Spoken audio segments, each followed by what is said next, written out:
உத்தரப்பிரதேசத்தில் அக்கா தங்கையை சகோதரர்கள் இருவர் திருமணம் செய்து கொண்டனர். திருமணம் முடிந்து 2வது நாளில் சகோதரர்கள் இருவருக்குமே அதிர்ச்சி ஒன்று காத்திருந்தது. அண்ணனின் மனைவியும் தம்பியின் மனைவியும் காணாமல் போயிருந்தனர். இது குறித்து மணமகள்களின் குடும்பத்தினரிடம் கேட்கச் சென்ற போது அவர்களும் எஸ்கேப் ஆகிவிட்டார்கள்.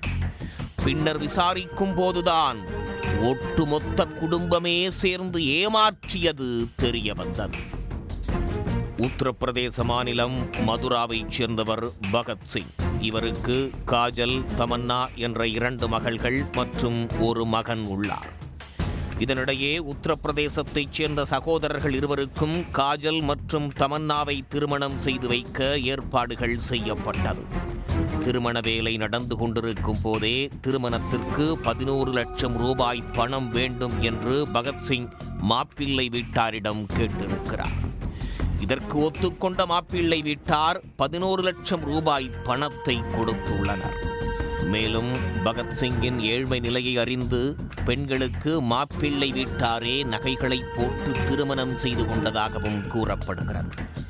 இந்நிலையில்தான் திருமணமாகி 2 நாளில் பணம் மற்றும் நகைகளோடு குடும்பமே காணாமல் போயுள்ளது.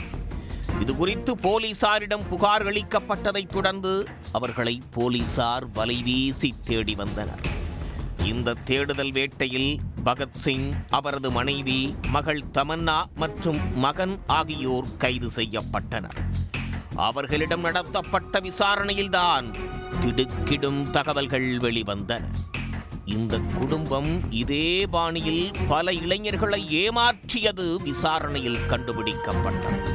உத்தரப்பிரதேசம் மற்றும் ராஜஸ்தானில் ஏராளமானவர்களை இந்த குடும்பம் நாடகமாடி ஏமாற்றியுள்ளது. திருமணத்திற்கு சம்மதம் தெரிவித்து அவர்களிடமிருந்து நகை மற்றும் பணத்தை பெற்றுக்கொண்டு பின்னர் எஸ்கேப் ஆகிவிடுவதுதான் இவர்களின் வாடிக்கை. இதில் குடும்பத்தில் உள்ள 4 பேர் கைது செய்யப்பட்ட நிலையில் காஜல் மட்டும் தலைமறைவாகிவிட்டார். அவரை தீவிரமாக தேடி வந்த போலீசார் ராஜஸ்தானில் வைத்து அவரை கைது செய்தனர். அவரிடமிருந்து நகைகள் மற்றும் பணத்தை மீட்டதாகவும் போலீஸ் தரப்பில் கூறப்படுகிறது. உடனுக்குடன் செய்திகளை தெரிந்து கொள்ள சன் நியூஸ் பெல் ஐகானை கிளிக் பண்ணுங்க.